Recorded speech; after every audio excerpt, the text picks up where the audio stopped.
Hello friends. आप लोगों को पता है कि 70th बीपीएससी में क्वेश्चंस आया था 11 क्वेश्चंस, सॉरी 9 क्वेश्चंस आए थे री एग्ज़ाम बीपीएससी जो हुआ था उसमें देखिए आप लोग क्या आया था जीएस के जो क्वेश्चंस होता है जो उसमें क्वेश्चन गलत भी हो सकता है। मैथमेटिक्स और रीजनिंग में क्या है, आप अगर 100% क्वेश्चन सही करके आओगे तो आपको 100% मार्क्स मिलता है। और बीपीएससी में और यूपीएससी और सीसेट में दोनों में बहुत डिफरेंस होता है। बीपीएससी में क्या है कि क्वेश्चंस जो आता है वो 10th लेवल के आता है। 10th level in the case की मतलब जो आप 10th में मैथ पढ़ते हैं, 10th में जो रीजनिंग टाइप के क्वेश्चन होता है वही टाइप का क्वेश्चन होता है। और 9 से 10 क्वेश्चन बीपीएससी में फिक्स है, जो उतना क्वेश्चन आता ही आता है। तो आप लोग को मैं यही एडवाइस करूँगा जो आप लोग बीपीएससी के पीवाईक्यू देखें, लास्ट 10 ईयर का देखें, उससे आपको ये पता चल जाएगा कि बीपीएससी का पैटर्न क्या है पूछने का, क्वेश्चन पूछने का। ठीक है, तो मैं अभी यही ट्राई करता हूँ जो 70th बीपीएससी री एग्जाम में जो क्वेश्चन पूछा था, 9 क्वेश्चन पूछा था, जिसमें मैथ्स था और रीजनिंग का क्वेश्चन था। तो मैं ट्राई करता हूँ और अच्छे से एक्सप्लेन करके बनाता हूँ और विथ ट्रिक के साथ में। तो आप लोगों को अगर वीडियो अच्छा लगे तो आप अच्छे से उसको देखेंगे, सब्सक्राइब भी करेंगे और वीडियो को शेयर भी करेंगे। तो फर्स्ट क्वेश्चन से ये पूछा हुआ था, at what time between 2 and 3 o'clock will the hand of clock together. Question ये पूछा है मतलब 2 और 3 के बीच में जो हैंड का जो सुई होगा एक साथ में, मतलब एक टुगेदर एक बार में कब आएगा। तो एक सिंपल सा ट्रिक होता है बनाने का। तो इस क्वेश्चन को हम बना रहे हैं तो एक ट्रिक होता है, एक फार्मूला होता है।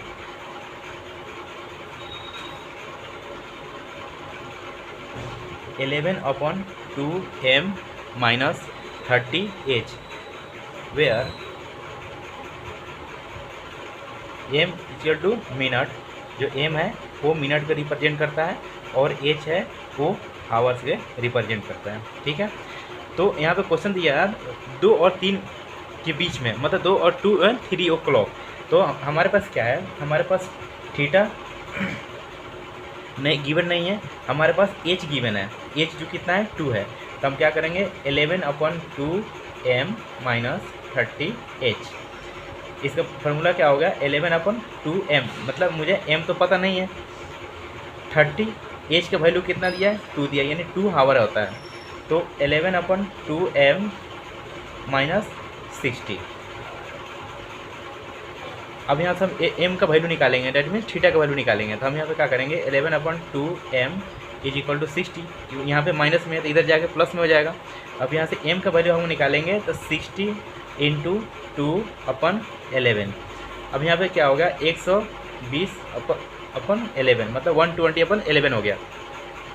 120/11 को अगर हम डिवाइड करके देख रहे हैं, यहाँ से डिवाइड करके देखेंगे तो कितना आएगा 10 × 10/11, जो कि option D is the correct answer. हम क्या है ना, एक्सप्लेन करने के चक्कर में थोड़ा सा टाइम ज़्यादा लग रहा है, बट आप लोग इसको शॉर्ट एक फार्मूला याद कर लोगे 11/2m - 30h, तो ये क्वेश्चन विदिन 30 सेकेंड में बनेगा। ठीक है, एंड अब सेकेंड क्वेश्चन देखते हैं। सेकेंड क्वेश्चन में ये एक ट्रेंगल का क्वेश्चन दिया हुआ है। तो ट्रेंगल के क्वेश्चन में क्या आया था, ट्रेंगल क्वेश्चन में आपको ट्रेंगल काउंट करके बताना होता है, बट ये वो वाला ट्रेंगल नहीं है। इसमें क्या है 2-3 लोगों का कंपेयर दे देगा, किसी एक पर्टिकुलर पर्सन के बारे में पूछ लेगा जो वो क्या करना चाह रहा है, उसकी पार्टिसिपेशन क्या है, उसकी रिप्रेजेंटेशन क्या है। ठीक है, उस टाइम में देखा यहाँ पे एक क्वेश्चन दिया हुआ है, if triangle represent men rectangle represent business and circle represents millionaire, and then कहता है which number represent men that are both business and millionaire. तो देखो सिंपल सी क्वेश्चन बताना है। यहाँ पे 3 लोग हैं, एक बिजनेसमैन है, मिलेनरी है, मैन है, और दोनों का पैटर्न बताना है। बिजनेसमैन बताना है और मिलेनरी का पैटर्न बताना। देखिए अब दो में क्या है, एक तो हम इसको क्या बोलेंगे, ये हो गया हमारा रेक्टेंगल, ये हमारा हो गया ट्रेंगल, और ये सर्कल जो रिप्रेजेंट कर रहा है ये मिलेनरी को रिप्रेजेंट कर रहा है। ठीक है, अब यहाँ 2 लोगों को पूछना है, बोथ जो मेन रिप्रेजेंट कर रहा है बिजनेस और मिलेनरी को। बिजनेस और मिलेनरी को एक ही सिंपल सी बात है, एक ही चीज़ रिप्रेजेंट कर रहा है। वो कौन रिप्रेजेंट कर रहा है आप लोग बता सकते हैं। अगर आंसर आप लोग ये कौन रिप्रेजेंट कर रहा है, 10th रिप्रेजेंट कर रहा है। तो इसमें आंसर क्या होगा 10, मतलब C is the correct answer.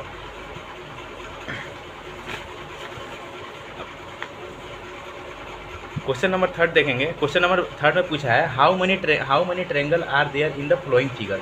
मतलब इस ट्रेंगल में आपको देख के बताना है कि इसमें कितना ट्रेंगल है। इस फिगर में देख के आपको ये बताना है इसमें कितना ट्रेंगल है।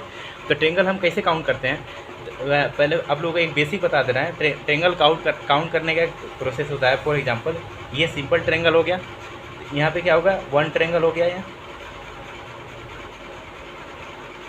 ये यहाँ पे हम क्या कहते हैं, दो ट्रेंगल बना दिए, 1 and 2। तो एक one triangle, second triangle and third triangle, that means 3 triangle. For example same उसी प्रोसेस से एक ट्रेंगल यहाँ पे बना दिए, 1 2 3। तो ट्रेंगल को काउंट करने का प्रोसीजर क्या होता है, फॉर एग्जांपल 1 2 3 4। एक तो दो ट्रिक से ट्रेंगल निकाला जा सकता है। एक तो सबको ऐड करके निकाल सकते हैं। For example 1 + 2 + 3 + 4 = 10। या सेकेंड फार्मूला ये होता है n × n + 1/2। n × n + 1/2 formula इसलिए पुट करते हैं कि AP के फॉर्म में है। और सेकेंड ऑप्शन ये है, अब हम क्या करेंगे, n कौन होता है, लास्ट टर्म होता है। तो लास्ट टर्म क्या होता है, 4, n की वैल्यू 4 × 4 + 1/2। इसे मल्टीप्लाई कर लेंगे, फिर आंसर कितना आ जाएगा, 10 आ जाएगा।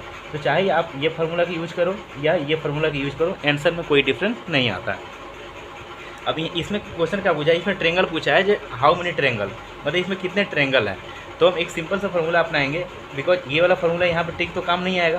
तो इस पर क्या करेंगे, 1 2, मैंने क्या बताया था, 1 and 2। 1 and 2 का ट्रेंगल कितना आ रहा है, 3 ट्रेंगल आता है। यहाँ से 3 ट्रेंगल होगा, फिर 1 and 2 यहाँ से भी एक 3 ट्रेंगल हो जाएगा, 1 and 2 एक यहाँ से भी 3 ट्रेंगल हो जाएगा। तो हमारे पास टोटल कितना हो जाए, 3 + 3 + 3 9 ट्रेंगल हो गए।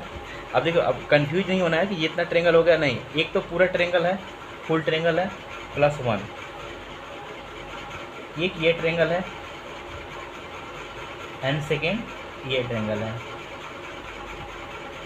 टोटल कितने हो गए, 2। यानी टोटल ट्रेंगल इसमें कितने हैं, 12 है। तो option A is the correct answer. ठीक है। अब यहाँ पे एक क्वेश्चन दिया हुआ है,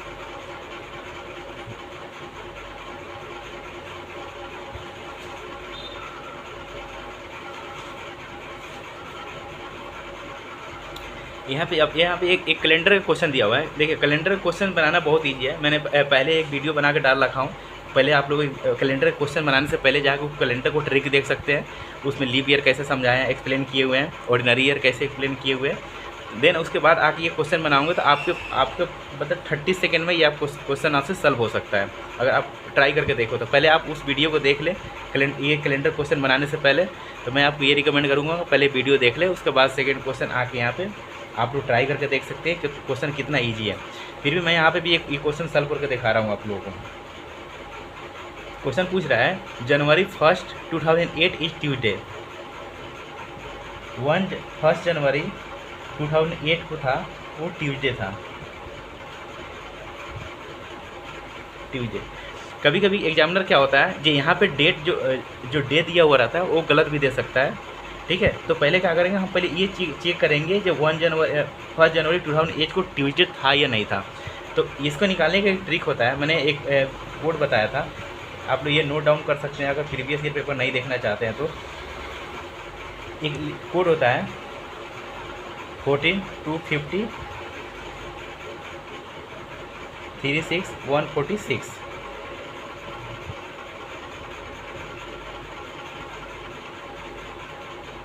ये जो कोड है ये ऑर्डिनरी ईयर का कोड है, और ये कोड होता है वो लीप ईयर का कोड होता है, लीप ईयर। और ये किसको रिप्रेजेंट करता है, ये सब मंथ को रिप्रेजेंट करता है। और एक और नोट्स में आप लोग लिख सकते हैं 1800 to 1899, इसका जो कोड होता है वो 2 होता है। 1900 to 1999 इसका जो कोड होता है 0 होता है। एंड 2000 to 2099 इसका जो कोड होता है वो 6 होता है। तो ये किसको रिप्रेजेंट करता है, ईयर को रिप्रेजेंट करता है। ये किसको रिप्रेजेंट करेगा, ईयर को रिप्रेजेंट करें। तो हम ये डेट निकाल के देखेंगे। इसको निकालने का सिंपल प्रोसेस है। फर्स्ट क्या करेंगे, फर्स्ट जो डेट है उस डेट को काउंट करेंगे। सेकेंड, जो लास्ट का जो 2 डिजिट होता है उसको ऐड करते हैं। तो लास्ट में यहाँ पे 0 है तो 0 को ऐड नहीं करेंगे, यहाँ पे 8 ऐड करेंगे। ठीक है, इसमें लीप ईयर देखेंगे ये लीप ईयर कितना है। लीप ईयर इसमें कितना 2 होगा। लीप ईयर वो देखते हैं जो 4 से मल्टीपल हो, 4 से डिविजिबल हो, उसको लीप ईयर काउंट करते हैं। ठीक है, उसके बाद देखेंगे 2008 है, यानी 2000 का कोड दिया हुआ है, तो इसमें कोड क्या आएगा 6 आएगा। और ये क्या आता है 2008, ये लीप ईयर है, तो हम लीप ईयर की क्या बोले थे, ये लीप ईयर है, ऑर्डिनरी ईयर है। यहाँ पे जनवरी की बात करते हैं, जनवरी के लीप ईयर का मंथ कितना कोड कितना होता है 0 होता है, तो +0 लिख लेंगे। फिर यहाँ पे ऐड करके देख लेंगे, ऐड करके देखेंगे तो 8 + 1 9 2 11 80 17 आ रहा है। अगर 70 में और 1 डे में कितना, 1 वीक में कितना डे होता है 7 डे होता है, तो हम क्या करेंगे 7 से डिवाइड कर लेंगे। 7 से डिवाइड करेंगे तो यहाँ पर रिमाइंडर कितना आएगा 3 आएगा। और 3 का कोड होता है, जैसे 1 संडे हो गया, 2 मंडे हो गया, 3 ट्यूजडे हो गया, यानी ये ट्यूजडे जो दिया है ये करेक्ट दिया हुआ है, यानी ट्यूजडे था उस दिन। अब हम क्या करेंगे चेक करेंगे जो 1 जनवरी 2009 को कौन सा दिन था। सेम वही प्रोसीजर अपनाएंगे, यहाँ पर 1 लिखेंगे, प्लस लास्ट का जो कोड ईयर का जो कोड होता है वो ऐड कर लेंगे, प्लस 2000 ये भी 2009 की बात करेंगे, यानी 2000 यहाँ पर 6 ऐड कर लेंगे। इसका कोड कितना होता है 6 होता है, प्लस इसमें भी लीप ईयर कितना है 2 है। देन अब ये क्या है ना, ये लीप ईयर था बट ये ऑर्डिनरी ईयर है, बिकॉज ये 4 से पूरी डिविजिबल नहीं है। तो इसका जो जनवरी का कोड होता है ऑर्डिनरी ईयर का कितना होता है 1 होता है, 1। अब सबको हम ऐड कर लेंगे, ऐड करेंगे देखा 9 1 10 16 18 19 19 में 7 से डिवाइड करेंगे, रिमाइंडर कितना आएगा 5। और 5 क्या होता है 1 संडे, 2 मंडे, 3 ट्यूजडे, 4 वेडनेसडे, और 5 क्या होता है Sunday, Monday, Tuesday, Wednesday, Thursday. तो यहाँ पे जो 5 होता है वो थर्सडे का कोड होता है, तो इसमें ऑप्शन ए होगा वो करेक्ट होगा। ठीक है, तो कैलेंडर का क्वेश्चन मैं तो ये बोलूँगा कि आप लोगों को कैलेंडर का क्वेश्चन बहुत अच्छे से समझना है, जो कि आगे से जाए यूपीएससी हो, बीपीएससी हो, यूपीपीएससी हो, और कैलेंडर का क्वेश्चन आए वो आप लोग गलत ना करें। तो मेरा प्रीवियस ईयर के जो वीडियो मैं बना के डाला हूँ 4 से 5 मिनट का वीडियो है, वो आप लोग एक बार वीडियो जाकर देख लीजिए। उसके बाद आई होप कि आप लोगों को कैलेंडर का क्वेश्चन गलत नहीं होगा। देन उसके बाद एक 5th नंबर क्वेश्चन ये पूछा है, what should come on place of in the flowing series. यहाँ पे क्वेश्चन देखिए, सीरीज 2 टाइप्स के सीरीज क्वेश्चन आते हैं, एग्जाम में आ सकता है 2 टाइप्स का एग्जाम में क्वेश्चन आता है। एक फर्स्ट आ सकता है मिसिंग टर्म, एक सेकेंड आ सकता है नेक्स्ट टर्म। बट यहाँ से क्वेश्चन जो पूछा है ये मिसिंग टर्म पूछा है, नेक्स्ट टर्म का अगर पूछता तो यहाँ के वैल्यू गिवन करता। तो यहाँ पे क्वेश्चन क्या पूछा है मिसिंग टर्म का पूछा है। तो मिसिंग टर्म में क्या प्रोसीजर है बताया, पहले देखो या तो प्लस करके चेक कर लेंगे, या माइनस करके देख लेंगे, या डिवाइड करके देख लेंगे, या मल्टीप्लाई करके देखेंगे। ये प्रोसीजर होता है चेक करने का मिसिंग टर्म का। ठीक है, तो अब यहाँ पर क्या आता है 117 और 19। तो यहाँ से एक देख सकते हैं 117 में अगर मैं 98 को माइनस कर रहा हूँ तो यहाँ पे जो गिवन आ रहा है वो 90 रिमाइंडर आ रहा है। तो एक तो यहाँ से भी चेक कर सकते हैं। अगेन 98 में अगर मैं 80 माइनस कर रहा हूँ तो मेरे पास कितना आ रहा है रिमाइंडर 18 आ रहा है। 80 में से अगर मैं 64 रिमाइंडर कर रहा हूँ माइनस कर रहा हूँ तो यहाँ पे कितना आ रहा है 16 आ रहा है। ठीक है, फिर यहाँ पे क्या करेंगे 64 में से अगर मैं माइनस यहाँ पे 13 का कर रहा हूँ तो मेरे पास रिमाइंडर कितना आ रहा है 51 आ रहा है। 51 में से अगर मैं रिमाइंडर यहाँ पे 9 कर रहा हूँ तो यहाँ मेरे पास कितना है 42 आ रहा है, क्योंकि यहाँ पे चेक करना होता है 42, राइट। यहाँ पे इस अगर 64 में से अगर 13 को माइनस करेंगे तो हमारे पास आंसर कितना आएगा 51 आएगा। ठीक है,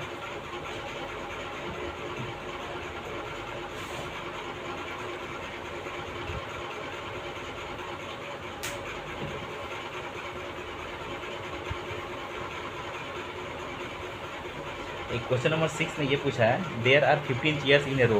देखिए 2 टाइप से क्वेश्चन पूछते हैं, एक या तो रो में क्वेश्चन पूछेंगे या तो कॉलम में क्वेश्चन पूछते हैं। यहाँ पर क्वेश्चन पूछा हुआ there are 15 chairs in a row, position of P is the middle and Q is the 12th position. 2 chair हैं, ठीक है। जो टोटल जो इसमें चेयर का जो एक रो में जितना चेयर है, ये कितना चेयर है, टोटल चेयर कितना है, 15 है। जो फर्स्ट जो पी है वो मिडिल टर्म में है। तो फॉर एग्जांपल मैं अगर 15 को 4 पार्ट में डिवाइड करूँ, फिफ्थ पार्ट में 3, 6, 9, 12 एंड 15। यहाँ पर क्वेश्चन ये बोला P is the middle term, तो पी कितना है, मिडिल टर्म पे है, यहाँ पे 9 टर्म पे है। यानी क्यू इज द 12 पोजीशन, जो क्यू है वो 12 पोजीशन पे है, ठीक है। From the right how many chairs are there between P and Q, P and Q के बीच में जितना चेयर्स है उसका आंसर पूछ रहा है आप लोगों से। तो इसका आंसर कितना होगा, 3 होगा, जो कि बहुत सिंपल है। इस साल के क्वेश्चन में सबसे ईजी क्वेश्चन यही है।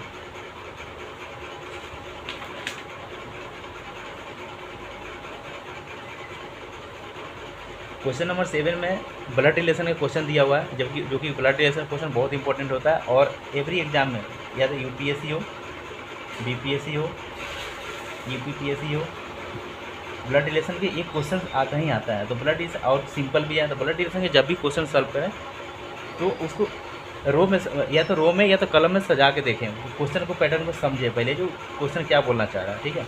इसमें इसका कोई फार्मूला बेसिक नहीं होता है, जो ये फार्मूला से यूज करेंगे और क्वेश्चन सॉल्व हो जाएगा। क्वेश्चन ये बोला if C is a brother of B, जो सी है वो बी का ब्रोदर है, ठीक है। जिसको रिप्रेजेंट करना है उसको रो के सामने दिखाना है, ताकि उसकी ये बाद में मतलब रीड करते समय पता चले कि सी किसका ब्रोदर है, नहीं है। तो C is the brother of B, B is the son of A, जो बी है वो ए का सन है, ठीक है। D is the father of C, जो डी है वो सी का फादर है। तो अब डी तो इतना पता चल गया कि डी मेल है, and C father of C, and कहते ए इज द मेल, ये जो है वो क्या है, फीमेल है। मदर भी पता चल गया और फादर भी पता चल गया यहाँ पे, ठीक है। वो आप क्वेश्चन पूछ रहा है ए मतलब ए का किससे रिलेशन है, ठीक है। तो जो सी है और सी और बी ये एक दूसरे को कजन है, और ये क्या है, फीमेल है। यहाँ पे क्वेश्चन ये आंसर में ये दिया है, जो C is the sister of D, बिल्कुल नहीं, husband of D, wife of D. जो ए है वो किसका, डी है, वाइफ, डी का वाइफ है। तो ऑप्शन इसका सी करेक्ट होगा, ठीक है। एक क्वेश्चन दिया है क्वेश्चन नंबर 8 में कोडिंग डिकोडिंग का। कोडिंग डिकोडिंग में क्या सिंपल होता है, अपोजिट लेटर देखना होता है ए टू जेड तक का। यहाँ पे क्वेश्चन दिया है circle is related to RICEL, उसका कोड बता रहा है कि इसका कोड इतना होगा, तो स्क्वायर का कोड क्या होगा। तो पहले चेक क्या करते हैं, यहाँ पे सर्कल लिखेंगे CIRCLE, सर्कल का कोड है जो RICELC। पहले ये चेक करेंगे कि सर्कल का कोड RICL आया कैसे। तो यहाँ पे देखेंगे जस्ट ये क्या किया है, लेटर को अपोजिट किया है और कुछ नहीं किया है। यहाँ पे सर्कल का बस CIR हुआ था, यहाँ पे RIC तो क्या RIC लिखा था, यहाँ पे क्या लिखेंगे स्क्वायर SQUARE। इसको अपोजिट करेंगे तो UQSERA,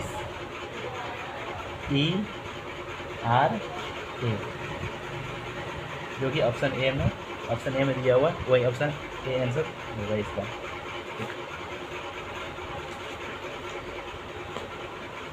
क्वेश्चन नंबर 9 और ये लास्ट क्वेश्चन है 17th BPSC का।